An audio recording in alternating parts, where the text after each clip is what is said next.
guys, welcome back to my channel. It's Kaylie here, and it's been a long time since I've posted. I know it's been literally crazy. So much has happened within like the past year and a half since I stopped uploading. I kind of just got super overwhelmed with ending junior year, moving on to senior year, and now I'm in college, which is absolutely insane. What? I literally haven't filmed in so long. I feel so weird just sitting here talking. I don't even know. This is so crazy. So I'm actually here at Florida State University. I'm currently a freshman and I seriously love it here so much. If you're thinking about applying, I just wanted to kind of explain how I got in and kind of help out anybody who's trying to get in. Florida State is actually now within the top 20 public universities in the world, which is insane. It might be the nation. I don't know. I'll look it up and insert something. But that's crazy. It's such a good school. So I just kind of want to give my tips and tricks for how to get in and how I managed to get in. Without further ado, let's just get started with this video. Alright, so first I'm just going to give out a few stats. So first I'm just going to tell you guys my SAT score. The SAT, they super score, so they take your best score from the math and your best score from the reading and combine them. So my super score was a 1230, so not super amazing, but I think it's a pretty decent score and can get you into most okay schools, not too bad, not too great. I would say aim for the 1200 range. If you can get a 1200 or above, you're probably good to get in. So for my SAT essay portion, I don't know if they even look at this or consider this when you're applying, but my score was a 21 out of 24. I had taken this class called AP Lang at my school and it kind of really prepared me for that. If you want to do really good on the essay part, I would just recommend looking into rhetorical analysis writing and kind of really practicing that. And they also have tons of practice exams and essay prompts online that you can definitely look at and practice a few times. I definitely recommend making sure you write a lot. I think the reason that I ended up getting a really good score is because I included 5 paragraphs rather than 4 because I had had so much practice with having to write a rhetorical analysis essay in such a short amount of time that I just kind of had it the extra time, and I included another paragraph, which definitely boosted my score. I think they definitely want length, which is so stupid. It should be about the material, but that's just how it is. So for the ACT, I didn't end up taking it. I was thinking about it, but then I was like, you know what, I already took the SAT. Don't really see a point in taking the ACT, so I don't have a stat for that. For when you're writing your personal essay, I don't think that Florida State requires you to submit a personal essay. I can't remember, but if you are planning on writing one, you just want to submit it just to make yourself look a little bit better. I wrote mine about moving to a new school when I moved from one middle school to a different one right during 7th grade, right in the middle. I had to get a whole new friend group. I was kind of just thrown into it. My biggest tip for writing your personal essay would be to make sure that you are very focused on one specific moment in your life, not necessarily something that happened over time, but one specific moment that you can elaborate on. And that's kind of, at first I had written a ton. I wrote 3 pages. It was way too long. I went to my teacher. I was like, I feel like this is good, and she literally just was like, yeah, no, focus on this one specific moment, this one feeling that I had when moving. Talk about how you felt in that one specific moment and then kind of elaborate more.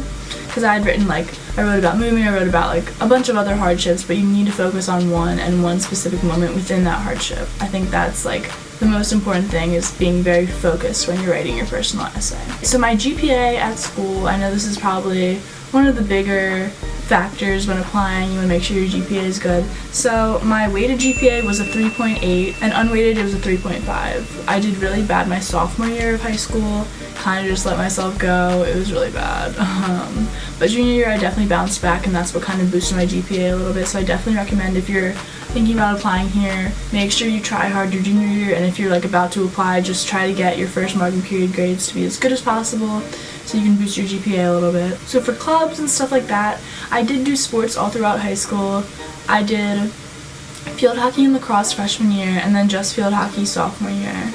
And then junior year, I switched to cross country, and I only did cross country for junior and senior year, which I worked really hard on, and that was my favorite sport I've ever done. So fun, such a great team. But yeah, so I did that, and then I was also involved in other organizational clubs. I was involved in my school's anti-bullying club, class of 2019 board, just kind of a board that plans events and raises money for homecoming, senior shirts, stuff like that. Math league, student council, and Italian club. I just kind of joined different clubs with my different friends, just because I know it looks really good. And also some of the clubs were actually really cool. Like my Italian club, we ate food. Like, are you kidding? That's so fun. And we would like talk about like Italian culture and stuff, and like it was just so cool. I definitely recommend, if you can, try to join at least one club. Like, it'll look good, and like you might learn something you didn't know before, and might actually like take a lot from it and have like a really good experience, and even make friends from it, you know, you never know. So letters of recommendation, I just want to say, make sure that you get your letters of rec as soon as possible. I know I'm kind of uploading this like when most applications are going to be due in like a month, but make sure you get your letters of rec as soon as possible. You want to have 2, and make sure they're from like teachers that you've had before. You want to get that as early as possible, because teachers do get asked by so many students to do letters of recommendation. So if you're one of the first students to ask, then you'll be one of the first students to receive, you know what I mean? So I just kind of want to talk about my experience here so far. I've been here for probably like a month and a half of me here. So first I just want to talk about like when I applied to the motion picture school, and unfortunately I got rejected because I've never made a short film, and I didn't realize that's probably one of the main like things that I should have figured out before applying there. Just super competitive. Like, I think probably like 5% of people who apply there get in, so didn't get in there.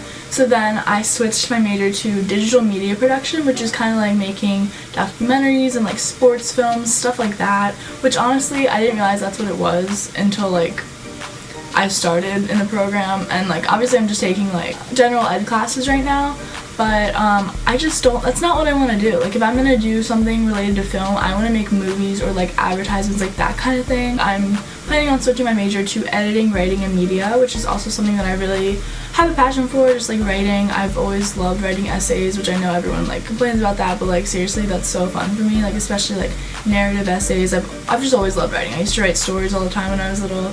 You definitely don't need to know what you want to do with your life though. Obviously, when you come to college, being undeclared is totally fine. Take some classes, see what you really like, see what you really hate, and go from there. Join clubs. That's the one thing I have not done. Just see what you really like to do, and then you can change your major to that after being undeclared. Just make sure you get your like general eds out of the way though. Like, that's what I'm doing right now. I haven't taken a single like film class. Like, it kind of sucks, but it's whatever. So the party scene here is very interesting. Honestly, I was not expecting this, but down here, clubbing is way more popular than like house parties or like frat parties and stuff like that. Like, obviously they still have the frat parties every weekend and stuff like that, and like the frats have huge tailgates, which are super fun before like games on game day and stuff. But down here, clubbing is like the way to go when you're partying, and it's annoying because it like costs money sometimes. You have to be 18 to get in, 21 to drink, you get a wristband. So make sure you get a fake if you're coming down here, because it'll make your life a lot easier. Here's something that's super important that I didn't know. If you're planning on dropping a class, please do it. Decide that you're gonna drop it within like the first 3 or 4 days of classes, because if not, you don't like make your decision to drop it by then, and then you still decide to drop it, you're still gonna have to pay for it. So make sure that you drop it as soon as possible if you want to drop a class. And if you wait too long, just don't drop it and deal with it, because you're still gonna have to pay for it. And that's like an extra $2,300 onto your tuition. Make sure when you're choosing your orientation dates, if you do get in, make sure you choose the dates or the time frame that's like earliest, because then you'll get to choose your classes before everyone else. Meaning, like, if there's a certain class that a lot of people take, like, you get to choose it first, so that there'll still be a lot of spaces. There was like an English class that I needed to take, but all the spaces were filled because I was like one of the last orientation dates. So make sure to choose an earlier orientation date in the summer. So those are all of my tips for if you're applying to Florida State, how to get in, and just some general tips that I've found while being here as a freshman. Thank you guys so much for watching. I hope this was helpful. Let me know if you have any more questions, or if you want to know anything about getting into Florida State, or just any other Florida State related videos. I'll totally be down to do those. I hope you guys enjoyed. I love you so much. You are perfectly imperfect, and I will talk to you all later. Bye. I got black, I got white, what you want? Hop outside a ghost and hop up in a fan on.